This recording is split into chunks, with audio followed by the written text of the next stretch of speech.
amount of money could fully repair. Spencer Elden grew up knowing exactly who he was. There was no period of anonymity. His parents told him about the photograph when he was young, and the photograph was everywhere, which meant that Spencer's identity was always already public in a way that no other child's identity was. Journalists found him periodically throughout his childhood and adolescence, asking for quotes, requesting photographs, wanting to document what the Nevermind baby looked like now. Spencer complied, sometimes enthusiastically. He recreated the iconic image multiple times over the years, posing in swimming pools as a teenager, as a young adult, as a man approaching 30, each recreation generating a new round of media coverage and public fascination. The recreations were not acts of protest.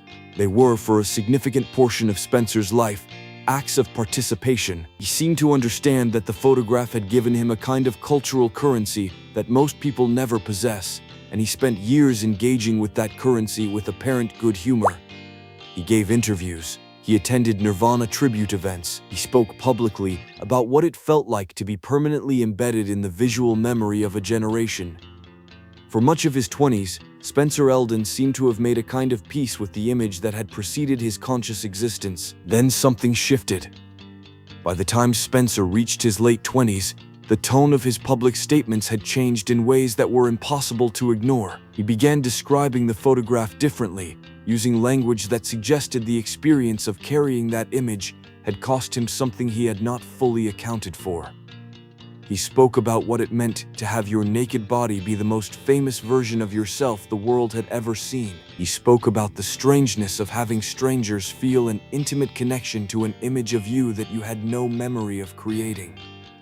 He spoke with increasing directness about money, about the $200, about the $500 million. In August of 2021, Spencer Elden filed a lawsuit in federal court against the surviving members of Nirvana, against Kurt Cobain's estate, against Courtney Love as executor of that estate, against the record label, the photographer, and various other parties connected to the creation and distribution of Nevermind. The lawsuit was extraordinary in its legal framing. Spencer did not simply claim that he deserved more money, though the financial disparity was central to the complaint. He claimed that the photograph constituted child sexual exploitation material under federal law, specifically under the PROTECT Act, arguing it could be applied to the 1991 image. The legal argument was aggressive, and the reaction was immediate and polarized.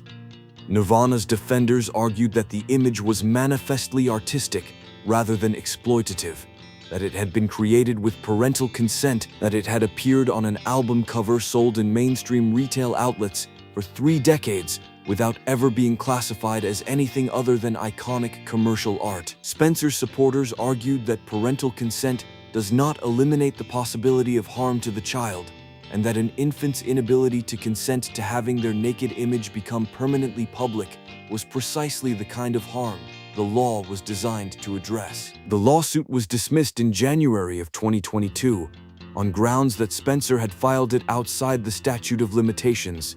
He refiled. That second filing was also dismissed later in 2022. The litigation was over. Spencer had not prevailed in court, but the conversation his lawsuit had generated was not over, and in many ways it had only just begun. What the lawsuit revealed was the depth of Spencer Elden's ambivalence about the photograph and about what it had done to his life. In interviews given during and after the litigation, Spencer spoke with unusual candor about the psychological weight of the image. He described growing up feeling simultaneously celebrated and objectified, simultaneously famous and invisible, because the version of him that the world knew was not a version of him that contained any of his actual thoughts or desires. It was a 4-month-old body in a swimming pool. It was a visual metaphor for something Kurt Cobain wanted to say about capitalism and innocence. Spencer Elden, the adult, the person with a history and a psychology, felt consistently reduced to something he had no part in creating. Spencer has spoken about Kurt Cobain with genuine complexity. He has not demonized Kurt. He has acknowledged the music, acknowledged the cultural significance of what Nirvana created, acknowledged that the photograph exists within a body of work that genuinely mattered to millions of people. But he has also said, with considerable directness, that he sometimes wonders whether anyone involved in the creation of that image thought carefully about what it would mean for the infant at its center to grow up inside it. The $500 million figure requires context. That number represents the total estimated value Nevermind generated over its commercial lifespan, including album sales, licensing, and merchandise. Not all of that money went to Nirvana. Record labels take significant percentages, managers take percentages, but by any reasonable accounting, the photograph of Spencer Elden contributed meaningfully to the commercial power of one of the most financially successful albums in rock history. And Spencer received $200. Spencer Elden is 33 years old now.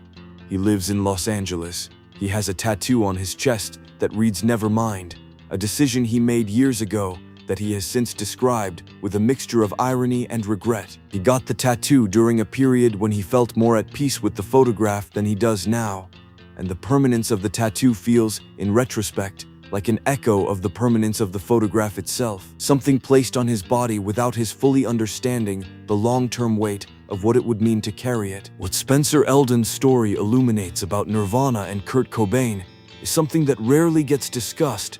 It illuminates the distance between intention and consequence. Kurt Cobain conceived of the Nevermind cover as a critique of capitalism, as a visual argument about the way commercial culture reduces human beings to objects in service of financial transactions. He wanted the image of a child reaching for a dollar bill to say something unsettling about the world. And it did say that. What the image also did, without anyone intending it, was enact precisely the dynamic it was designed to criticize. A child was placed in front of a camera. The resulting image generated enormous wealth. The child received $200 and a lifetime of unwanted notoriety. Kurt did not live to see what happened to Spencer Elden.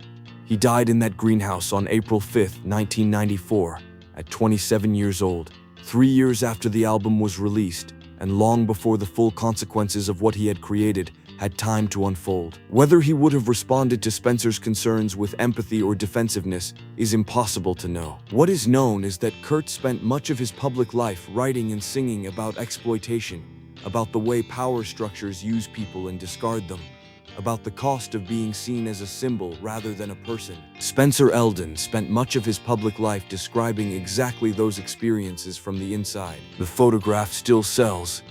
Nevermind still sells. Spencer Elden receives none of that revenue. The fishhook in the photograph, the one dangling the dollar bill in front of the child who could not yet understand what money was or what it cost, turns out to have been a more precise metaphor than anyone in that Pasadena pool could have known. Not just about capitalism in the abstract, about exactly what was happening in that pool, on that afternoon, to that specific child. He was 4 months old.